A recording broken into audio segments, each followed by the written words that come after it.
Bonjour, nous allons voir à travers ce tutoriel vidéo comment insérer une image de différentes façons. Donc, pour insérer une image, en fait, il existe différentes méthodes. Soit on insère une image que l'on a déjà dans son disque dur ou sur le réseau, ou alors on prend une image qui provient d'Internet. Donc moi, je voudrais mettre le logo du lycée, je ne l'ai pas. Donc ce que je vais faire, c'est je vais faire une recherche. Donc logo lycée Bret-les-Pins, dans Images, je vais chercher. Je le vois ici. Je clique dessus, il apparaît là. Donc je pourrais faire un copier-coller, un copier dans un premier temps et le coller ensuite dans un second temps dans mon document. Mais le problème, c'est que souvent, après quand vous rouvrez votre document, il perd le chemin. Il perd le chemin du fichier et des fois vous obtenez une croix rouge. Donc pour éviter ce type de phénomène, on fait un clic droit sur l'image, on fait enregistrer l'image sous. Je vais la mettre momentanément sur mon bureau. Logo Bret, enregistré.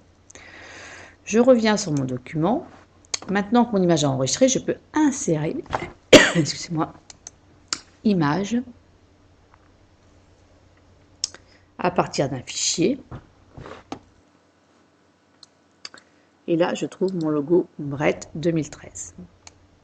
J'ouvre. Voici l'image que j'obtiens. Donc, quand l'image est sélectionnée, nous avons des petits carrés verts qui sont autour. Je peux, si je mets ma souris au milieu, j'ai une double croix qui me permet de déplacer mon logo. Si je veux le diminuer, je me mets sur le côté, un des côtés. Quand j'ai la double flèche, j'appuie sur la touche Maj pour ne pas enlever les proportions de l'image et je diminue. J'ai une barre outil qui est apparue ici où j'ai effectivement, c'est bien une image.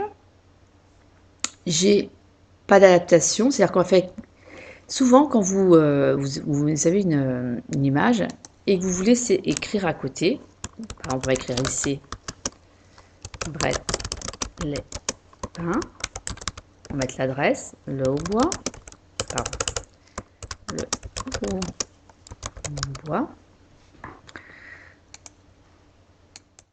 Maintenant, nous allons donc étudier la barre outil qui est apparue ici pour l'image. Donc pour l'image, en fait, vous voyez quand je la déplace, là j'ai pas de souci. Mais souvent ce qui vous arrive, c'est ceci.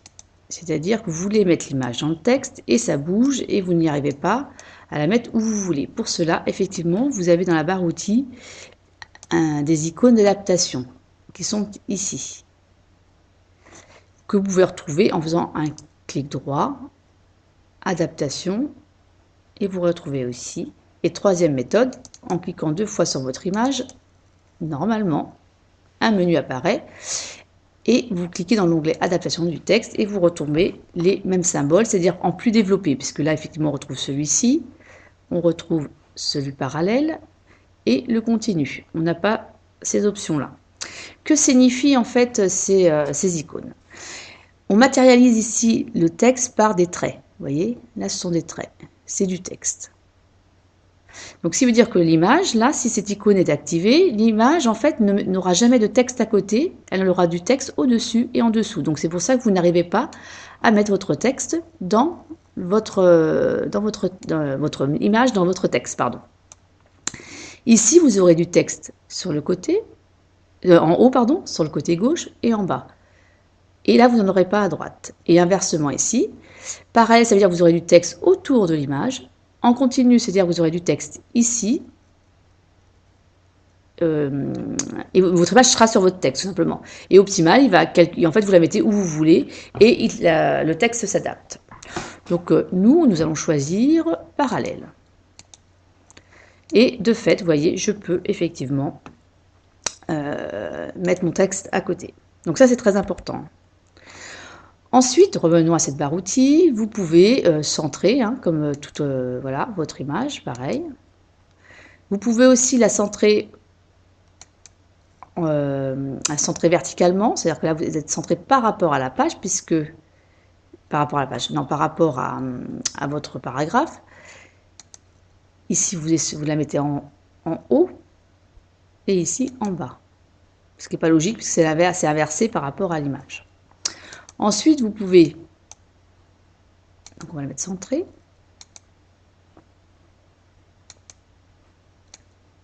Voilà.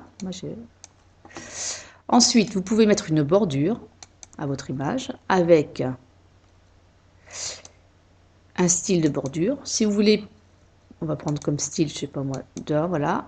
Si vous voulez personnaliser encore plus, vous cliquez 2 fois dessus pour avoir le menu où il y a plus d'options. Vous voyez ici, vous pouvez choisir l'épaisseur du trait, vous pouvez choisir la couleur. Vous pouvez aussi espacement avec le contenu, c'est-à-dire qu'en fait je peux effectivement espacer ma bordure de mon logo. Alors j'ai peut-être mis un peu trop, voilà, exactement. Donc je reviens en arrière, voilà. Ensuite, je peux aussi jouer avec les premiers plans et les arrière-plans, c'est-à-dire que là je vais faire un copier, CTRL-C, je vais refaire une autre, CTRL-V, voilà. C'est-à-dire que là, vous voyez, cette image-là est au-dessus du premier logo.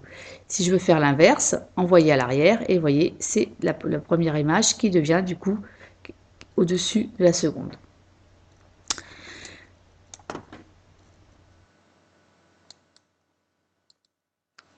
Donc voilà ce que je voulais vous montrer.